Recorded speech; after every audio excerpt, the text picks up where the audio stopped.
culture.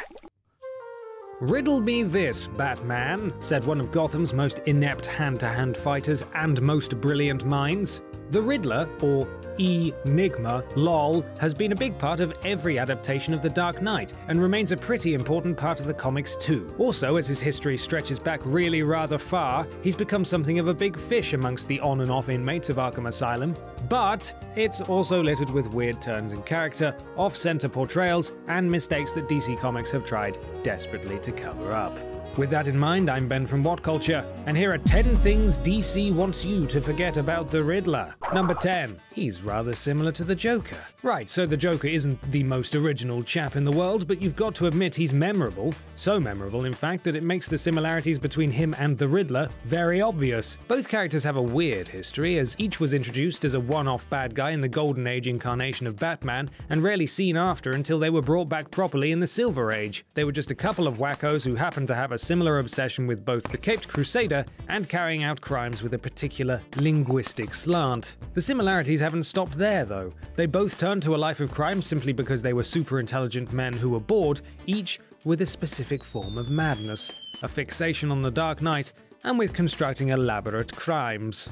Number 9. The Marilyn Manson Makeover.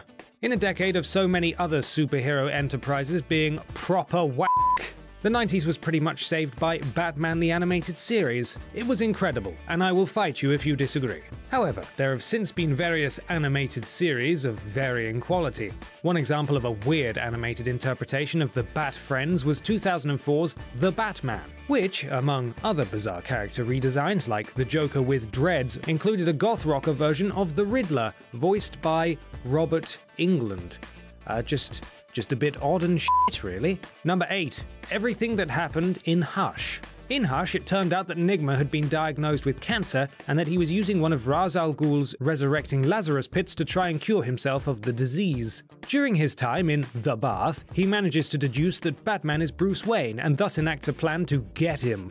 Teaming up with Dr. Thomas Elliot, Bruce Wayne's childhood friend, Riddler sicks multiple baddies on the Dark Knight. It doesn't work out, as these things tend not to, and after things go sour for our villain, he gets beaten to a pulp by Elliot and is stripped of his deductive powers. Eventually he manages to get himself out of this mess, but it was a weird time in the Riddler's life in general, and not one that seems to have affected any of his later appearances. Number 7. Riddler Reformed. After having been in a coma for nigh on a year following the Hush beating, the former villain awakens to find himself cured of insanity and yet still in possession of his immense intellect. At first, Riddler acted as a private consultant hired to work out crimes and mysteries that nobody else could fathom. Inevitably, this leads him to having encounters with both Batman and the extended Bat family, slowly earning their trust and eventually becoming a valued ally in their fight against the scum and villainy of Gotham City. It was all good fun until someone decided they were bored of the reformed Riddler and sent him back to being a bad guy for no real reason. Number 6. His dad abused him. During his time recuperating after having 7 shades kicked out of him, he recovers the repressed memories of his upbringing under his single father. You see, Mr. Enigma, envious of his son's intellectual prowess, assumed that his son wasn't some sort of wunderkind, but a big fat cheater, and so subjected him to regular beatings. From this sudden revelation, the Riddler realizes why he has such a compunction to leave behind clues as to his crimes. He has a deeply held need to prove his innocence, to absolve himself of any wrongdoing or deception. And I suppose you could call him a child abuse victim for no, that's in poor taste. I'll try again later.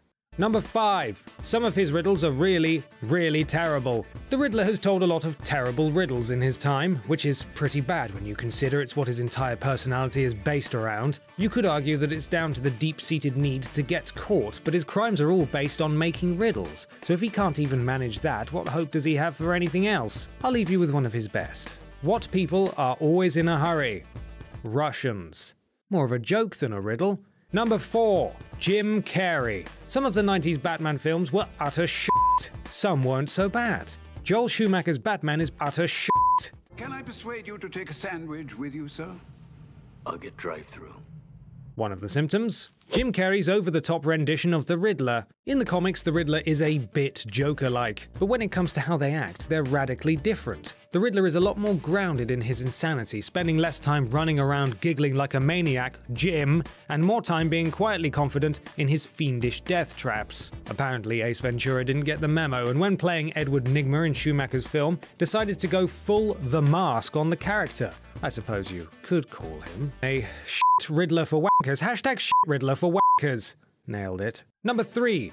Edward Nygma is a stupid name. Look, the Joker's Jack Napier isn't great either, but it's still a bit of a stretch to Jackanape. The short single step from Edward Nygma to Enigma, though, that is just lazy. With a name like that, he was almost destined to a puzzle-based crime lifestyle if you believe in nominative determinism, which you should, if Batman's rogue gallery is anything to go by. You got bloody Harleen Quinzel in there too. Harleen Quinzel! None of them are worse than Edward Nygma in our minds, however, and even the 0-year change to spell it Nygma won't get us away from that. Never forget. Number 2. He's better as a Green Arrow villain. Unlike the Dark Knight, the Green Arrow doesn't have much in the way of classic villains. So rather than try and invent any original ongoing villains for Oliver Queen in the comic books, in the early noughties, DC editorial decided simply to export one of the Caped Crusaders' enemies from Gotham to Star City. And it actually worked quite well, really. You see, Green Arrow and the Black Canary beat Nygma up in the No Man's Land event, where Gotham was dominated by a series of earthquakes, so in the aftermath of Hush, he orchestrated a series of assaults that almost killed Arrow and his old sidekick Arsenal, and has plagued Star City on and off ever since. He actually sort of worked better as a Green Arrow enemy, since not only did he have the personal vendetta, but the Joker comparisons weren't as obvious. Number 1. He's better as a supporting character. The Riddler is a good character despite everything, but he might be better in a supporting role rather than as a fully fledged bad guy. One of the best depictions we've seen of the character has been in the Arkham series of Batman video games, where he's rarely, if ever, seen as an on-screen enemy. Instead, he provides the bulk of the optional missions, things that aren't essential to the plot, but are plenty of fun. And that's where he's at his best. Not an instigator or a major player in a big storyline, but as a small piece of a larger puzzle. That's the role he plays in The Long Halloween and Dark Victory, where his intelligence and puzzling skills are utilized by more forward-thinking and straight-up violent bad guys. It's also why he worked well as a Green Arrow villain. He tended to be overshadowed by the other, more unique Batman villains, whereas in Star City, he actually stood out. And that's our list. Are there any glaring issues we missed off? Let us know in the comments below, and don't forget to like, share, and subscribe. You can even follow me here on Twitter if you fancy. I'm Ben from What Culture, and thanks for watching.